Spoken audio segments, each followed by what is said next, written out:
Hi അമ്മ. Hi, good morning. Very good morning എല്ലാവർക്കും. എല്ലാവർക്കും മട്ടാ. അപ്പോ ഇന്ന് നമുക്ക് ഒരു കുമ്പളങ്ങി മുട്ടയും കൂടി ഒരു വെക്കാം. വറുത്തരച്ചത് കുമ്പളങ്ങി മുട്ടയും കൂടിയിട്ടോ. അപ്പൊ കുമ്പളങ്ങി ഞാന് ഇത്രയ്ക്ക് വലിയ കഷ്ണങ്ങളാക്കിയിട്ട് മുറിച്ചിട്ടുണ്ട്. പിന്നെ മുട്ട പുഴുങ്ങി ചെറിയ കഷ്ണങ്ങളാക്കി. അവിടെ മുട്ട ശരിക്കും കാണില്ല കേട്ടോ. അതെന്താ അറിയോ, അമ്മ ഒരു വലിയൊരു ഷേപ്പിലൊക്കെ ഉണ്ടാക്കാൻ വേണ്ടി നോക്കി, അപ്പൊ അത് നടന്നില്ല. അതങ്ങനെ പറയുള്ളൂ. പക്ഷെ അത് നല്ല ഷേപ്പിൽ, ഇങ്ങനെ കമലത്തിന്റെ ഷേപ്പിൽ മുറിച്ചിട്ട്.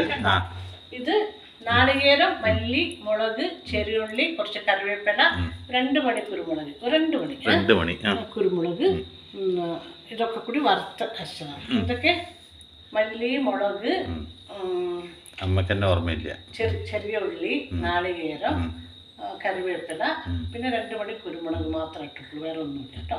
അത് നന്നായിട്ട് ഒന്ന് വറുത്ത്. അത്ര മാത്രം ഇട്ടാ പോരെ, വേറെ എന്തെങ്കിലും വേണമായിരുന്നോ? പിന്നെ കറിവേപ്പിലയും പച്ചമുളകും അതിലിടാം. പിന്നെ വറവിടാനുള്ള ഉള്ളി. അപ്പൊ നമുക്ക് വെളിച്ചെണ്ണ ഒഴിച്ചു കൊടുക്കാം. ആയിക്കോട്ടെ, വെളിച്ചെണ്ണ പോരട്ടെ. ഇവിടെ ഒഴിച്ചു വെളിച്ചെണ്ണ അതുപോലെ പറയുമ്പോൾ അതൊന്ന് ചൂടായിക്കോട്ടെ. ഈ കുമ്പളങ്ങയുടെ പ്രത്യേകത നമുക്ക് വല്ലതും അറിയോ? എന്താണ്? നമ്മൾ ആലോചിച്ച് നോക്ക്, വല്ലതും പിടിയുണ്ട് അമ്മക്ക് കുമ്പളങ്ങിനെ പറ്റി? എന്താ കുമ്പളങ്ങിക്ക് ഒരു ചരിത്രം തന്നെ ഉണ്ട്. ചരിത്രം അതെന്താണ്?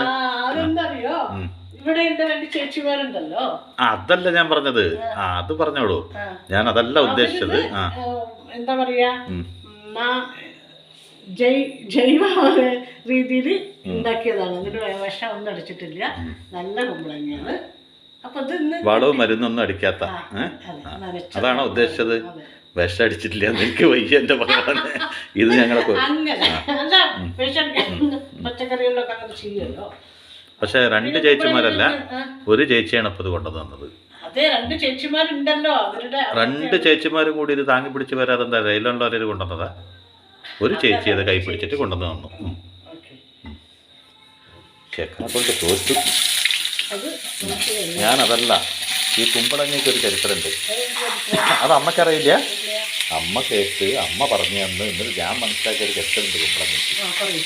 എന്താ അറിയോ, ഒന്നല്ല, ഒരുപാട് ചരിത്രങ്ങളുണ്ട്. ഒരുപാട് പേരെ രക്ഷിച്ചൊരു സംഭവമാണ് ഈ കുമ്പളങ്ങ എന്ന് പറയുന്നത്. സത്യമായിട്ടും എന്താ അറിയോ, പണ്ടൊരു കാലത്ത്, കുറേ പണ്ട് എന്ന് വെച്ചാൽ അമ്മയൊക്കെ ജനിച്ച കാലത്ത് തന്നെ ആയിരിക്കും. ആ കാലത്തൊക്കെ ഈ കുമ്പളങ്ങ പറഞ്ഞൊരു സംഭവം ഉണ്ടല്ലോ, അതൊരു ഒന്നൊന്നര സംഭവമാണ്. കാരണം എന്താ പറഞ്ഞാൽ, ഒരുപാട് മക്കളുള്ള വീട്, 10-12 മക്കളൊക്കെ ഉണ്ടാവും. അവരുടെ ഭാര്യമാരുണ്ടാവും, അവർക്ക് കുട്ടികളുണ്ടാവും. അവരൊക്കെ ചെറിയൊരു വീട്ടിനുള്ളിൽ എങ്ങനെ ഒതുങ്ങി കഴിയുന്നതെന്ന് ഒരു പിടിയില്ലാത്ത ആ കാലഘട്ടത്ത് ഈ 2, 3, 4 കോഴി വെച്ചാലൊന്നും മതിയാവില്ല. അപ്പൊ എന്ത് ചെയ്യും, പാലക്കാടൻ ഭാഗങ്ങളിൽ ഈ കുമ്പളങ്ങയുടെ ഒപ്പം അങ്ങോട്ട് കോഴി അങ്ങോട്ട് കൂട്ടിയിട്ട് കൊത്തിപ്പൊരി ആക്കിയിട്ട് ഒരു വെപ്പുണ്ട്. നാടൻ കോഴി കൊത്തിപ്പൊരി പീസ് പറയും. എന്ന് വെച്ചാൽ ചെറിയ കഷ്ണം, നാടൻ കോഴി ചെറിയ കഷ്ണങ്ങളിൽ ആക്കുക. അതിൽ എത്രത്തോളം ചെറുതാക്കാൻ പറ്റും അത്രത്തോളം ചെറുതാക്കിയിട്ട് കോഴി സാമ്പാർ എന്ന് പറയും. അങ്ങനെ ഒരു കോഴി സാമ്പാർ, അതെ അങ്ങനെ പറയും. അല്ല, കോഴി സാമ്പാർ എന്നും പറയും. അതിന് വലിയൊരു കയ്യിൽ ഇങ്ങനെ എടുത്തിട്ട് ഇങ്ങനെ ഒഴിച്ചു കഴിഞ്ഞാൽ ആ ഇലയിൽ കൂടെ ഒഴുകിയിട്ട് അടുത്ത കനാലിൽ കൂടെ പോയിക്കൊണ്ടുണ്ടാവും. പക്ഷെ അതൊന്നും അവർക്ക് പ്രശ്നമല്ല. പക്ഷെ ഏതാണ് ഇറച്ചി ഏതാണ് കുമ്പളങ്ങയെന്ന് മനസ്സിലാവില്ല. എന്തുകൊണ്ടായിരുന്നു അങ്ങനെയെന്ന് ചോദിച്ചാൽ, അന്നത്തെ കാലത്ത് അത്രയും ദാരിദ്ര്യം പിടിച്ചൊരു കാലമായിരുന്നു. ഈ കൂലിപ്പണിയൊക്കെ എടുത്ത് എല്ലാവരും എത്ര തന്നെ സമ്പാദിച്ചാലും നല്ല കൂലി കിട്ടാത്തൊരു കാലമായിരുന്നു. മിക്കവാറും അരിയൊക്കെയാണ് കിട്ടുക അല്ലേ, നെല്ല് അളന്ന് കൊടുക്കുക. നെല്ല് അതന്നെ, രണ്ടും ഒന്നെ. നെല്ല് അളന്ന് കൊടുക്കുക. ഈ ശമ്പളം കൊടുക്കുന്ന കാറ് അങ്ങനെയൊന്നും കാര്യമായിട്ട് ഇല്ല അല്ലേ. അപ്പോൾ എപ്പോഴെങ്കിലും ഒരു ശമ്പളമോ കാര്യങ്ങളൊക്കെ കിട്ടുമ്പോൾ ഒരു കുടുംബമൊക്കെ മുന്നോട്ട് പോകണമെങ്കിൽ ഉടുക്കുക, കഴിക്കുക, അങ്ങനെ എല്ലാം നടക്കട്ടെ ഒരു കുടുംബം എന്ന് പറയുമ്പോൾ. അന്നത്തെ കാലത്ത് വിശേഷ ദിവസങ്ങളിൽ മാത്രമേ ഈ കോഴിപ്പരിപാടിയൊക്കെ ഉള്ളൂ. അപ്പോൾ ഉള്ള ദിവസങ്ങളിൽ ഇങ്ങനെയൊക്കെയാണ് ചെയ്ത് കഴിയുമ്പോൾ പരാതി ഉണ്ടാവില്ല. ആർക്ക്? വീട്ടിൽ ഇത് ഉണ്ടാക്കി വിളമ്പി കൊടുക്കുന്നവർക്ക് ഒരു പരാതി ഉണ്ടാവില്ല. അല്ലെങ്കിൽ ഇത്രയും പേർക്ക് വിളമ്പി കൊടുക്കണമെന്ന് പറഞ്ഞാൽ എത്ര കോഴി മുറിക്കേണ്ടി വരും. അതേപോലെ ഇതിന് വേറൊരു ചരിത്രമുണ്ട്, സങ്കടമായ ചരിത്രം എന്നൊരു സന്തോഷമുള്ള കാര്യത്തിൻ്റെ ചരിത്രം കൂടിയാണ്. എന്താണെന്നറിയാൻ പറ്റി, പണ്ടൊരു കാലത്ത് തന്നെ. പക്ഷെ ഈ അമ്മേനെ കൊണ്ട് ഞാൻ തോറ്റു. സ്വാഭാവികമായിട്ട് അമ്മ ചോദിക്കുന്ന എനിക്കറിയാം. ആ കാലത്ത് തന്നെ ഒരുപാട് പിന്നാക്കൊന്നും പോണ്ട, കുറച്ച് കാലം മുമ്പ് ഈ പാവപ്പെട്ടവൻ്റെ കല്യാണ വീടുകളിൽ ആ തലേ ദിവസത്തെ പരിപാടി എന്തിനാ വെക്കുകയെന്നറിയോ? നാളത്തെ കല്യാണം നടത്തണമെങ്കിൽ ഇന്ന് വന്ന ആൾക്കാർ മൊഴി കൊടുക്കണം. അല്ലാണ്ട് ഇന്നത്തെ പോലെ ആർഭാട കല്യാണങ്ങളൊന്നും ഒന്നില്ല. അന്ന് സാധാരണക്കാരൻ്റെ വീട്ടിൻ്റെ കല്യാണം എന്ന് പറഞ്ഞാൽ കിട്ടുന്ന മൊയ്ക്കാശുണ്ടല്ലോ, അതുകൊണ്ട് മൊയ്യെന്നും പറയും. അപ്പോൾ ആ കാശും കൊണ്ട് വേണം സംഭാവന മൊയ് എന്നൊക്കെ പറയില്ലേ, ഈ കാശ്. അപ്പോൾ ഈ കാശും കൊണ്ട് വേണം നാളത്തെ കാര്യങ്ങൾ ഭംഗിയാക്കാൻ. അപ്പോൾ എന്ത് ചെയ്യും, ഇന്ന് എന്തെങ്കിലും ചെയ്യണമെങ്കിൽ എന്ത് ചെയ്യും, ഇഷ്ടംപോലെ ആൾക്കാരുണ്ടാവും, നാട്ടുകാർക്ക് മുഴുവൻ ഭക്ഷണം കൊടുക്കണം. അപ്പോൾ എന്തെങ്കിലും രുചിയായിട്ട് കൊടുക്കണം. അത്രയും പേർക്കൊക്കെ ഈ നോൺ വെജൊക്കെ മേടിച്ചിട്ട് കൊടുക്കാൻ പറ്റില്ല. അപ്പോൾ ഈ കുമ്പളങ്ങയുടെ ഒപ്പം കോഴിയോ ബീഫോ ഇറച്ചിക്കറിയോ, കുമ്പളങ്ങ ഇറച്ചിക്കറി പറയും, കുമ്പളങ്ങ കോഴിക്കറി പറയും. അത് പാലക്കാട്ടിൽ നിന്ന് സഞ്ചരിച്ച് മലബാർ വരെ എത്തി. മനസ്സിലായില്ലേ? അന്ന് പാവപ്പെട്ടൻ്റെ വീട്ടിൽ ഇതാണ് കല്യാണത്തല ദിവസം ഉണ്ടാവുള്ളൂ. ഇന്നലെ കല്യാണ ദിവസം ഗംഭീരമായിട്ടൊരു സദ്യ കൊടുക്കും. അത് കഴിഞ്ഞ് ഗംഭീര റിസപ്ഷനും ഉണ്ടാവും. കാരണം അപ്പോൾ അത്യാവശ്യം കൊടുക്കാനുള്ള ആൾക്കാരൊക്കെ കൊടുത്ത്, പെൺകുട്ടിയാവട്ടെ ആൺകുട്ടിയാവട്ടെ ആരുടെ വീട്ടിലെ കല്യാണമാവട്ടെ ചിലവൊക്കെ ഒന്ന് തന്നെയാണ്. പെൺകുട്ടികൾക്ക് ഇത്തിരി കൂടുതലായിരിക്കും, എന്നാലും അത്രയും പേര് രസിച്ച സാധനമാണ് ഈ എണ്ണയിൽ കിടന്ന് ഇങ്ങനെ പറന്ന് കാണുന്നുണ്ടല്ലോ, കേട്ടാ പോരെ. അപ്പോൾ എത്ര വീടുകളുടെ എത്ര കാലഘട്ടത്തിൻ്റെ മാനം അഭിമാനം എല്ലാം രസിച്ചതിൻ്റെ പേരറിയോ ഈ കിടക്കുന്നത്? ഇന്ന് ആർക്കും വേണ്ടാണ്ട് മാർക്കറ്റിൽ പോയി കഴിഞ്ഞാൽ ഇതിനെക്കാട്ടിലും മുന്തിയ സാധനങ്ങളൊക്കെ മേടിച്ചിട്ട് അവസാനം വേണമെങ്കിൽ മേടിച്ചാൽ മതി വന്നിട്ട് വിട്ടിട്ട് വരുന്ന ഈ സാധനം ഉണ്ടല്ലോ. ഒരുപാട് അച്ഛനമ്മമാർ, ഒരുപാട് പെൺകുട്ടികൾ, ഒരുപാട് ആൺകുട്ടികൾ ഒക്കെ, ചില പെൺകുട്ടികളൊക്കെ പടിയിറങ്ങി നല്ല വീട്ടിലേക്ക് പോകാനും അങ്ങനെ ഓരോരുത്തർ സമൃദ്ധിയായിട്ട് ഭക്ഷണം കഴിച്ചാൽ ഇറച്ചിയുടെ മണം മാത്രം ഉണ്ടാവില്ലെങ്കിലും എന്തോ ഒരു സന്തോഷമാണ് ആ ചോറിനൊക്കെ. എന്തറിയോ, വാരി വാരി വാരി വാരി അങ്ങനെ കഴിക്കും. കാരണം ഇത് ഇറച്ചിയാണോ അത് കുമ്പളങ്ങയാണെന്ന് മനസ്സിലാവില്ല. മനസ്സിലായാലും ഇല്ലെങ്കിലും ഇതൊക്കെ ഒരുപാട് പേരുടെ സങ്കടങ്ങളുടെ അകത്തിയ ആപത് ബാന്ധവനാണ്. ഒന്നിനും കൊള്ളാണ്ട് കഷ്ണാക്കി മുറിച്ച് കഴുകി എണ്ണയിലിട്ട് അതിനെ പൊരിച്ച് ഞാൻ ഉപ്പും മുളകും ഒക്കെ തേക്കി. എത്ര നല്ലവനാണെങ്കിലും വിധീനെ നീ അനുഭവിച്ചേ പറ്റു കുമ്പളങ്ങ അല്ലേ? അത് മനുഷ്യനായാലും കുമ്പളങ്ങയാണ്. നീ കുമ്പളങ്ങ ആയതുകൊണ്ട് നിന്നെ വെറുതെ വിടുമെന്നല്ല, ഈ മനുഷ്യ പിറവിയുടെ കയ്യിൽ കിട്ടിക്കഴിഞ്ഞാൽ നീ നോക്ക് എത്ര പേരുടെ സങ്കടം തീർത്തവനാണ്. നിന്നെ എങ്ങനെ ചെത്തി മുറിച്ച് എണ്ണയിലിട്ട് വറുത്ത് ഉപ്പും മുളകും മല്ലിപ്പൊടിയും ഒക്കെ ഇട്ട് ചമച്ച് തിന്ന് നിന്നെ അങ്ങോട്ട് ദഹിപ്പിക്കും. മനസ്സിലായില്ലേ? ഇതുപോലെ തന്നെ എത്ര നല്ലവനായാലും ഒരു ദിവസം എന്തൊക്കെയാണ് അനുഭവിച്ചാൽ പോകാൻ പറ്റും. കാരണം കുമ്പളങ്ങ എന്നെ കണ്ടില്ലേ, അതിന്റെ പാട്ടിൽ ചെടിയിൽ എവിടെയോ കിടക്കുന്ന സാധനം. അതന്നെ ഇപ്പൊ അമ്മ പറഞ്ഞ നമ്മുടെ ആ ചേച്ചി എത്ര ഭംഗിയുള്ള കുമ്പളങ്ങയാണ് കൊണ്ടുതന്നത്. അതിന് 5 മിനിറ്റ് കൂടി നോക്കാൻ നമുക്ക് സമയമില്ല. അപ്പം തന്നെ കഴുകി മുറിച്ചതിനെ തവിട് പൊടിയാക്കിയ അമ്മ. അതാ പറയണത്. ഈ കുമ്പളങ്ങയ്ക്ക് ഇതായിരുന്നു വിധി, അത് കുമ്പളങ്ങയുടെ വിധി. മനസ്സിലായില്ലേ? അപ്പൊ ഇത്രയും വലിയൊരു ചരിത്രം ഈ കുമ്പളങ്ങയ്ക്ക് ഉണ്ടെന്ന് ഈ മത്തങ്ങ അമ്മയ്ക്ക് മനസ്സിലായില്ലല്ലോ. നാലേക്ക് ഒരു ഫ്ലോയിൽ അങ്ങോട്ട് പറഞ്ഞു പോയതാണ്. വേണ്ടാത്തതോ നോക്കമ്മ, ഒരു കുമ്പളങ്ങയ്ക്ക് ഇത്രയും വലിയ ചരിത്രം ഉണ്ടെങ്കിൽ ഒരു മത്തങ്ങയ്ക്ക് അതുപോലെ ഒരു ചരിത്രം ഉണ്ടാവും കേട്ടോ. അതുകൊണ്ട് മത്തങ്ങ എന്ന് പറഞ്ഞാൽ അമ്മ വിഷമിക്കരുത്. എന്താ ഈ അമ്മമാർക്ക് എന്തെങ്കിലും പറയുമ്പോഴേക്കും ഇങ്ങനെ ദേഷ്യം വരുന്നത്?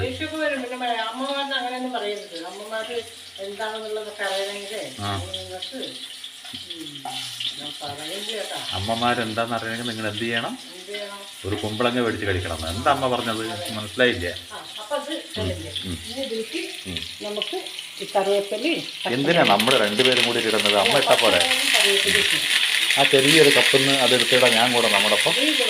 ഈ നമുക്കെന്ന് പറഞ്ഞ അയ്യോ നാളികേരം, ചെറിയുള്ളി, മല്ലി, മുളക് ഇതൊക്കെ നാളികേരം, മല്ലി, മുളക്, മഞ്ഞള്, ചെറിയുള്ളി, കറിവേപ്പില, കുരുമുളക് പറഞ്ഞത്. അതിന്റെ കൂടെ ഒരു കഷ്ണം തക്കാളി കൂടി ഇട്ടിട്ടുണ്ട്. അയ്യോ മറക്കരുതമ്മ, ഈ കാര്യങ്ങളാണ് മറക്കാൻ പാടാത്തത്.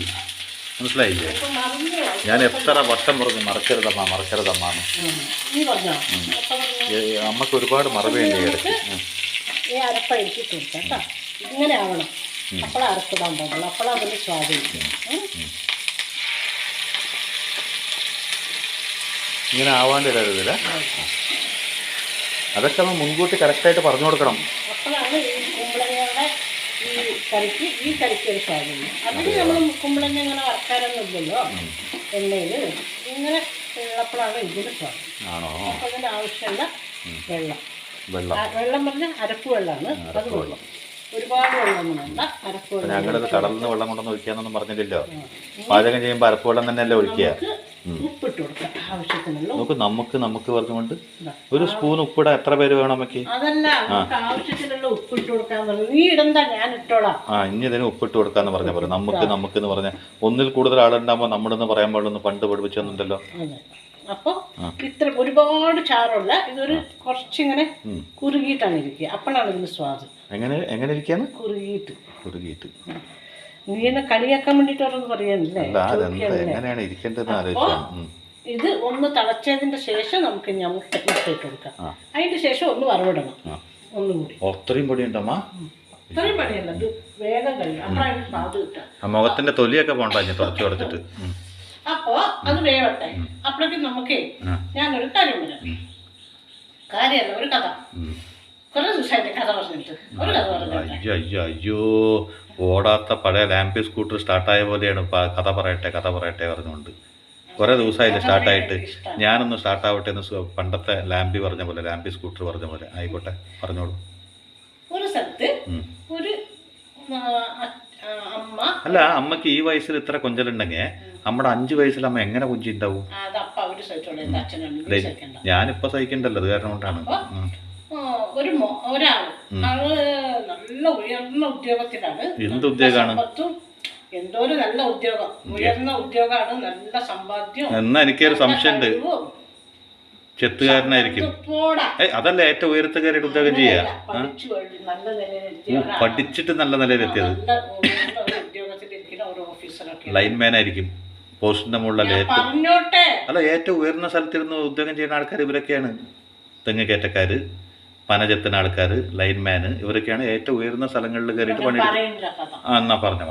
അല്ല അമ്മ ഉയർന്ന സ്ഥലത്ത് അല്ല ഉയർന്ന വലിയ പോലീസ് ഓഫീസറോ, അത് ഉയർന്ന ഉദ്യോഗം. പക്ഷെ ഉയർന്ന സ്ഥലത്തൊന്നും ഇരിക്കണ്ട, ഉയർന്ന സ്ഥലത്തിരിക്കുന്ന ആൾക്കാരെ ഞാൻ പറഞ്ഞു.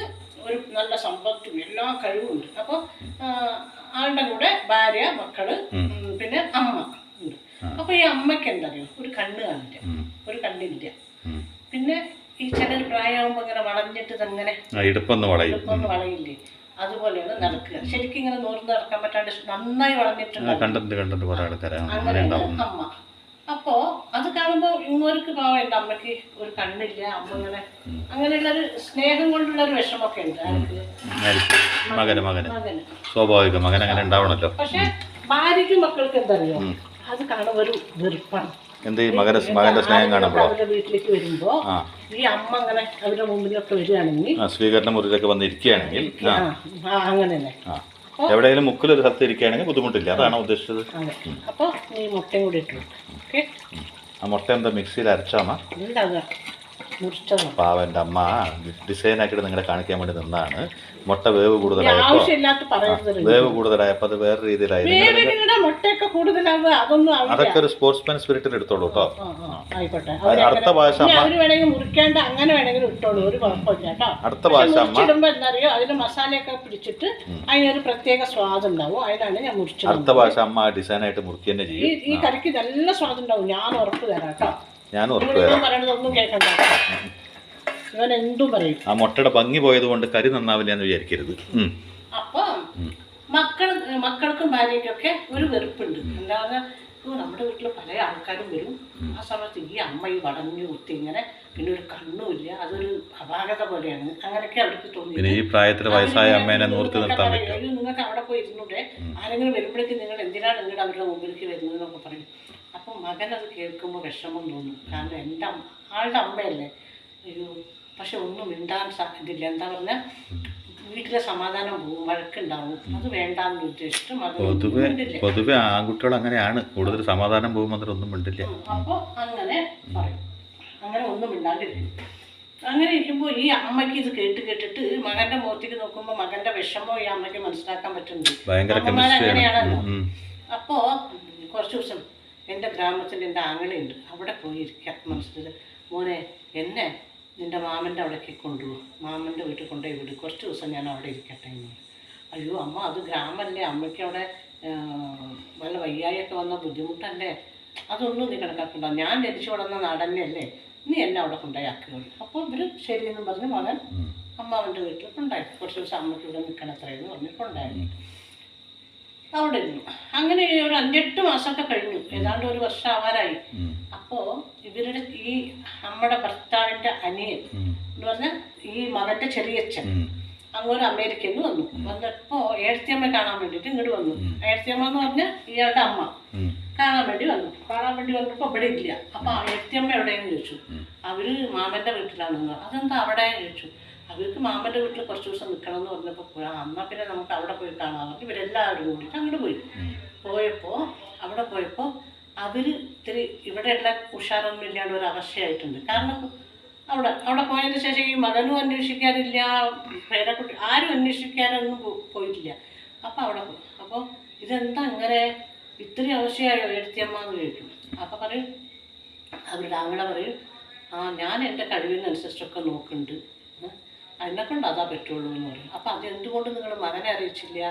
ഇങ്ങനെ വയ്യാണ്ടൊക്കെ ആകുമ്പോൾ ഇങ്ങനെ അവസ്ഥയാകുമ്പോൾ ഒന്ന് അറിയിക്കണ്ടേന്ന് പറയും. എന്തിനാ ഞാൻ അറിയിക്കുന്നത്? എൻ്റെ ചേച്ചിയെ ഇവിടെ കൊണ്ടുവന്ന് വിട്ടിട്ട് പിന്നെ എങ്ങനെയുണ്ട് എന്താണെന്ന് അന്വേഷിക്കാനോ തിരിഞ്ഞു നോക്കാനോ ഒരു കാര്യം അന്വേഷിക്കാനോ ഒരാളും കൂടി തിരിഞ്ഞു നോക്കിയിട്ടില്ല. അപ്പോൾ എൻ്റെ ചേച്ചി എനിക്ക് നോക്കാൻ പോയി, എനിക്ക് ഭാരമാണ്, നീ കൊണ്ടുപോക്കാന്ന് പറയാൻ വേണ്ടിയിട്ട് ഞാൻ വിളിക്കണം അവരെ. അവരുടെ കടമയല്ലേ അവർ ചെയ്ത്. എനിക്ക് എൻ്റെ കയ്യിലാവുന്നത് ഇത്രയേ ഉള്ളൂ, അത് ഞാൻ ചെയ്യുന്നുണ്ട്. അടിപൊളി മാമൻ. അപ്പോൾ അത് ഞാൻ ചെയ്യുന്നുണ്ട്, എൻ്റെ കടമ ഞാൻ ചെയ്യുന്നുണ്ട്, എന്നെന്തിനാ ഞാൻ അറിയിക്കുന്നതെന്ന് പറഞ്ഞു. അപ്പോൾ ഇവർക്ക് ചെറിയ ദേഷ്യം വന്നു. നിൻ്റെ അമ്മയെ നീ ഇങ്ങനെയാണോ കൊണ്ടുപോയി വിട്ടിട്ട് നീ ഒന്നും അന്വേഷിച്ചില്ല? എന്താ നിൻ്റെ അമ്മേനെ എത്ര ബുദ്ധിമുട്ട് നിനക്ക് നിൻ്റെ വീട്ടിൽ നോക്കാം? അല്ല അമ്മ തന്നെയാണ് ഇങ്ങോട്ട് വരുന്നത്. അമ്മ ഇങ്ങോട്ട് വരണമെന്ന് പറഞ്ഞിട്ടുണ്ടെങ്കിൽ അതിന് എന്തെങ്കിലുമൊക്കെ കാരണങ്ങൾ ഉണ്ടാവുമല്ലോ. അല്ലാണ്ട് ഏഴ്ത്തിയമ്മ ഒരിക്കലും അങ്ങനെ പറയില്ല. അവരെ ഞാൻ അറിയുമ്പോൾ നീ അറിയില്ല, എനിക്കറിയാത്തതൊന്നല്ലല്ലോ എൻ്റെ ഏഴ്ത്തിയമ്മ എന്ന് പറയും. അപ്പോൾ പിന്നെ പറയും, നിനക്കറിയോ, നിനക്ക് 5 വയസ്സുള്ളപ്പോൾ എൻ്റെ ഏട്ടൻ മരിച്ചിട്ട് ആ ചെറുപ്പകാലത്തിൽ അവർ രണ്ടാമത് കല്യാണം കഴിക്കുകയോ ഒന്നും ചെയ്യാണ്ട് നിന്നെ എത്രത്തോളം ബുദ്ധിമുട്ടിയതാണ് നിന്നെ വളർത്തിയതെന്നറിയോ? നീ 6 വയസ്സുള്ളപ്പോൾ നീ ഒരിക്കൽ വീണിട്ട് എന്തോ തറച്ചിട്ട് നിൻ്റെ ഒരു കണ്ണ് ഇല്ലാണ്ടായപ്പോൾ സ്വന്തം കണ്ണാണ് നിനക്ക് നൽകിയത്. ഇന്ന് നീ ലോകം കാണുന്നതും ഇത്രയും വലിയ ഉദ്യോഗം ഭരിച്ച് ജീവിക്കുന്നതൊക്കെ എന്തുകൊണ്ടാണ്? ആ എഴുത്തിയമ്മ തന്ന ധാരാണ് നിനക്ക്. നീ ഇത്രയും വലിയ ഉയർന്ന ഉദ്യോഗത്തിലിരിക്കുമ്പോൾ അതിന് കാരണക്കാരിയാണ് ആരാണെന്നറിയോ? നിൻ്റെ അമ്മയാണ്. അത് നിനക്കറിയില്ല. എന്നിട്ട് ഇപ്പോൾ വയസ്സായപ്പോൾ അവരുടെ ഇതൊക്കെ കാണുമ്പോൾ നിങ്ങൾക്ക് അത് വെറുപ്പ്, സമാധാനക്കേട്, വീട്ടിലെ സമാധാനം പോകുമെന്ന് പറഞ്ഞിട്ട് മറ്റുള്ളവർ പറയുന്നത് അവഗണിക്കുമ്പോൾ നീ കണ്ണടച്ചിട്ട് മിണ്ടാണ്ടിരിക്കുക. അപ്പോൾ നീ ഈ നിലയ്ക്ക് എത്തുമ്പോൾ അതിനുള്ള പിന്നിൽ അവരുടെ എത്ര ശ്രമമുണ്ട്. ശ്രമം മാത്രമല്ലല്ലോ, അവരുടെ ഒരു കണ്ണ് പോലും ഒരു മകന് തന്നു. നീയാണെങ്കിൽ നിൻ്റെ അമ്മയ്ക്ക് കൊടുക്കും, അമ്മയ്ക്ക് കാഴ്ചയില്ല എന്ന് പറഞ്ഞിട്ടൊരു കണ്ണ്. അപ്പോൾ അതുപോലെ ചെയ്ത അമ്മയാണ് ഇത്, നിങ്ങളിത് അറിയണം. അപ്പോൾ ഇതാണോ നീ ചെയ്യുക? ഞാൻ എൻ്റെ ഏടത്തിയമ്മ ഞാൻ അമേരിക്കയ്ക്ക് കൊണ്ടുപോകുന്നു പറയും. അപ്പം ചെറിയച്ഛൻ്റെ കാലിൽ വീണിട്ട് പറയും, അയ്യോ തെറ്റായിപ്പോയി, ഞാൻ എൻ്റെ അമ്മേനെ ഇനി പൊന്നുപോലെ. അപ്പോൾ ഭാര്യയുടെ കണ്ണൊന്നും പേരക്കുട്ടികളുടെ കണ്ണൊന്നും വെള്ളം വന്നു, ഇത്രയും ത്യാഗം സഹിച്ചതാണല്ലോ എന്നൊന്നും ഓർത്തിട്ട്. അപ്പം അതുപോലെ തന്നെയാണ് ഓരോരോ മാതാപിതാക്കളും. കാരണം അവരുടെ ശ്രമം, അവരുടെ കഷ്ടപ്പാട്, അവരുടെ ധ്യാനമാണ് മക്കളുടെ ജീവിതം. ശരിക്കും പറഞ്ഞാൽ വലിയവനായാലും ചെറിയവനായാലും അതതിൻ്റെ രീതിയിൽ അവർ കഷ്ടപ്പെട്ടിട്ടാണ് ആ ജീവിതം എന്നവർ നയിക്കുന്നത് എന്നുള്ള ഓർമ്മ എല്ലാ മക്കൾക്കും ഉണ്ടാവും. എല്ലാവരും ഒരു ചോദ്യം ചോദിക്കും, ചോദിക്കാത്ത ഒരു മക്കളും ഉണ്ടാവില്ല. എത്ര കാലം കഴിഞ്ഞാൽ ഒരു ദിവസമെങ്കിലും ഒരു മക്കൾ എത്ര നല്ലവരാണെന്ന് ചോദിക്കും. എന്താ അറിയോ? നിങ്ങൾ ഞങ്ങൾക്ക് എന്ത് നൽകിയെന്ന്. അച്ഛനും അമ്മ ആയതുകൊണ്ട് നിങ്ങൾ എന്ത് നൽകിയെന്ന് ചോദിക്കുന്ന മക്കളാണ്. ഒരു അബോവ് 60% എന്ന് വേണമെങ്കിൽ പറയാം. അവർക്കുള്ള ഉത്തരമാണ് അവർ നൽകിയത് അവരുടെ ജീവിതമാണ്. അവരുടെ ജീവിതം നൽകിയതിൻ്റെ സന്തോഷവും പുഞ്ചിരിയുമാണ് നിൻ്റെ മുഖത്ത് കാണുന്നത്, അല്ലേ? അതുപോലെ തന്നെ ആകാശത്തിൻ്റെ അറ്റം നമുക്ക് അളക്കാൻ പറ്റില്ല, കടലിൻ്റെ ആഴം എന്താ എങ്ങനെയാണെന്ന് നമുക്ക് മനസ്സിലാക്കാൻ പറ്റില്ല. മാതാപിതാക്കളുടെ മനസ്സിൽ എത്ര നന്മയുണ്ട്, എത്രത്തോളം നമ്മളൊരു സ്നേഹമുണ്ടെന്ന് ഒരു മക്കൾക്കും ഒരു കാലത്തും തിരിച്ചറിയാൻ പറ്റില്ല. അപ്പോൾ എങ്ങനെയാണോ കടലും ആകാശവും ഒക്കെ ഉള്ളത്, അത്രത്തോളം ഹൃദയത്തിൻ്റെ അന്തരാളങ്ങളിൽ മക്കളെ സ്നേഹിക്കാത്ത ഒരു മാതാപിതാക്കളും ഉണ്ടാവില്ല. അഥവാ അങ്ങനെ വല്ല മാതാപിതാക്കൾ ഉണ്ട് നിങ്ങൾക്ക് തോന്നുകയാണെങ്കിൽ അത് തോന്നൽ മാത്രമായിരിക്കും. യഥാർത്ഥമായി നൊന്ത് പ്രസവിച്ച് നിങ്ങളെ വളർത്തി വലുതാക്കിയ ഒരു അച്ഛനും അമ്മയും ഒരു കാലത്തും അവൻ്റെ മനസ്സിനെ നിങ്ങൾ അടക്കരുത്. ആകാശത്തെ ടേപ്പ് എടുത്ത് അടക്കാൻ പറ്റുമോ? കടലിൽ ചാടിയിട്ട് അതിൻ്റെ ആളത്ര നോക്കിയിട്ട് വരാൻ പറ്റുമോ? ആരെങ്കിലും കണ്ടിട്ടുണ്ടോ നടുക്കടലിൻ്റെ ആളത്ര ഉണ്ടെന്ന്? ആകാശത്തെ ടേപ്പ് എടുത്ത് അടക്കാൻ പറ്റുന്ന ടൈലറിന് പറ്റുമോ? അല്ലെങ്കിൽ ഒരു പ്ലെയിൻ എടുത്ത് പോയിട്ട് അടക്കാൻ പറ്റുമോ? അതുപോലെയാണ് അമ്മി അച്ഛൻ എന്ന് പറയുന്നത്. അവൻ്റെ ജീവിതം, അവൻ്റെ ജീവിതത്തിൻ്റെ സ്വപ്നങ്ങൾ, അതൊക്കെയാണ് മക്കൾ. അത് തന്നെയാണ് മക്കൾ, അല്ലേ? ഓരോ മക്കളും വിചാരിക്കും ഓ എന്താപ്പം ഞങ്ങൾ പറഞ്ഞിട്ടാണോ ഞങ്ങളെ ജനിപ്പിച്ച് ഞങ്ങളെ വളർത്തിണ്ടാക്കി എന്നൊക്കെ പറയും. പക്ഷെ അതിലൊന്നും അല്ല കാര്യം. അങ്ങനെ ചോദിക്കാൻ എല്ലാവർക്കും ആവും. നാളെ അവരുടെ മക്കളും അവരോട് ചോദിക്കും അല്ലേ? അതല്ല അതിൻ്റെ കാര്യം. അവർ വളർത്തി ഉണ്ടാക്കിയില്ലേ എങ്ങനെയെങ്കിലും ആ കഷ്ടപ്പാടുകളും അതൊക്കെ മക്കളറിയണം അല്ലേ?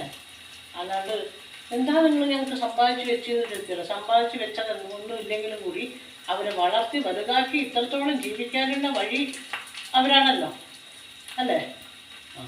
അതൊക്കെ തന്നെയാണ്. അതേപോലെ തന്നെ ഇന്ന് കല്യാണങ്ങളും ആർഭാടങ്ങളൊക്കെ ഭയങ്കര നമ്മുടെ എന്താ പറയുക ആവശ്യത്തിന് കൂടുതൽ നമ്മൾ തവിട് പൊടിച്ച് ചെയ്യുന്ന ആൾക്കാരില്ലേ, അവരൊക്കെ ഓർക്കണം പണ്ടത്തെ കാരണന്മാരൊക്കെ ഇങ്ങനെ കുമ്പളങ്ങേൻ്റെ ഉള്ളിൽ 2-3 കഷ്ണം ഇറച്ചിയിട്ടിട്ട് നാട്ടുകാരൻ്റെ കയ്യിൽ നിന്ന് കുറേ സംഭാവനയും കുറേ നല്ല വാക്കുകളും കേട്ട് കഷ്ടപ്പെട്ട് ഓരോ തലമുറ കഴിഞ്ഞിട്ടാണ് ഇന്ന് തൂക്കി വലിച്ചെറിയാനും വേസ്റ്റാക്കി കളയാനുള്ള ഭക്ഷണം ഉണ്ടാക്കി നിങ്ങളൊക്കെ കഴിച്ച് ചിലവാക്കുന്നത്. കാരണം എത്ര പേരുണ്ട് അത്ര പേർക്കല്ലാതെ ഒരു കല്യാണ വീട് 100 വക പലഹാരങ്ങൾ അല്ലെങ്കിൽ 100 വക ഫുഡ് അമ്മക്കുള്ളതാകെ എത്രയാണ്? നമ്മുടെ വയറ്റിനുള്ളൊരു സഞ്ചി ഉണ്ടാവും. ആ സഞ്ചി എത്ര ഉണ്ടാവും? ആകെ എത്രയേ പോകുന്ന സഞ്ചി. അതിനുള്ളിൽ എത്ര ഫുഡിനെ കഴിക്കാൻ പറ്റും? ഒരു വ്യക്തി 2-3 ടൈപ്പ് ഫുഡൊന്നും കഴിച്ച് നോക്കാമെന്ന് വരാം. ബാക്കി ഉള്ള 100 ചില്ലറ ഫുഡുകൾ ആർക്കാണ്? അതന്നെ. അപ്പോൾ അന്നൊന്നും ഒരു നേരത്തെ ഭക്ഷണത്തിന് ബുദ്ധിമുട്ടിയ അപ്പോൾ ഒരു നേരത്തെ ഭക്ഷണത്തിന് വേണ്ടി ഈ ഉള്ളി മൂപ്പിച്ച് ഇതിൽ അവസാനം ഇങ്ങനെ ഇടുമ്പോഴാണ് ഇതിൻ്റെ ശരിക്കും പറഞ്ഞാൽ അതിൻ്റെ ഒരു സ്വാദ്. അത് ഉള്ളി ഈ കറിക്ക് മാത്രം എത്ര എണ്ണയിൽ നമ്മളത് വറുത്താലും വറവിടണം അങ്ങനെ. അപ്പോഴാണ് അതിന് നല്ലൊരു മണവും ഒക്കെ ഉണ്ടാകും. ഓക്കെ, അപ്പോൾ കണ്ടില്ലേ ഇത്രയേ ഉള്ളൂ. ഓഫ് ചെയ്തു. അപ്പോൾ ഒരു കാലഘട്ടത്ത് ഭക്ഷണത്തിൻ്റെ വിലയറിഞ്ഞ് നമ്മളെ വളർത്തിയുണ്ടാക്കിയ ആ കാരണന്മാരിൽ നിന്ന് വന്ന ഈ തലമുറയാണ് ഇന്ന് ഭക്ഷണത്തിന് വിലയേ ഇല്ലാണ്ട് ഭക്ഷണത്തെ കൊണ്ടുപോയി കളയുന്നത് എന്നും കൂടി ഈ വീഡിയോൻ്റെ ഒപ്പം ഓർക്കാറുണ്ട് അല്ലേ?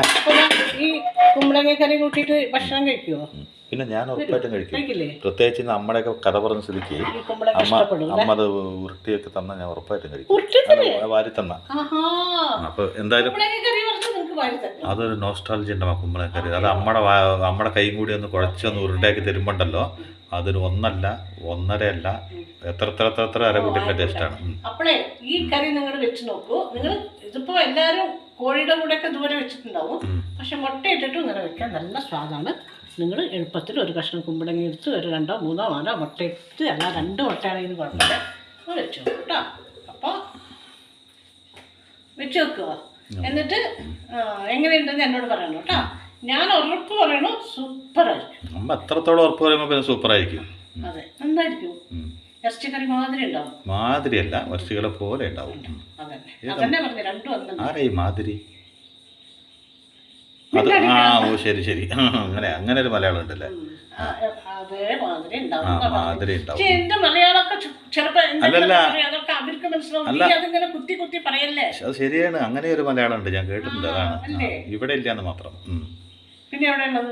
കുറച്ച് അങ്ങോട്ട് തെക്ക് അങ്ങോട്ടൊക്കെ പോയി ഉണ്ടാവും തോന്നുന്നു. ഇവൻ എന്തെങ്കിലുമൊക്കെ ഇങ്ങനെ പറഞ്ഞോണ്ടിരിക്കുക. അതൊന്നും ഞാൻ കാര്യമാക്കുന്നില്ല. ഓക്കെ, എന്നും ഇങ്ങനെ തന്നെയല്ലേ? പിന്നെ ഇങ്ങനെ എന്നും തല്ലുകൂടിക്കൊണ്ടിരിക്കൽ തന്നെയാണ് പണി. ഞാനൊന്ന് പറയും, ഞാനൊന്ന് പറയും, അവൻ പിന്നെ 2 പറയും, അപ്പൊ ഞാനൊരു 3 പറയും. ഇതൊക്കെ അവസാനം അമ്മ ഒന്നും പറയില്ല, ഞാൻ പറഞ്ഞു. അവസാനം ഞാന് അയ്യോ പറഞ്ഞു ഒന്നേ പറഞ്ഞിട്ട് ഞാൻ പോയിട്ട് അവിടെ മിണ്ടാണ്ടിരിക്കും. അപ്പൊ പറഞ്ഞു ഒറ്റയ്ക്ക് പറഞ്ഞ് തന്നെ നിർത്തിക്കും. അതന്നെ, അത്രേ ഉള്ളൂ. അപ്പൊ ബൈ.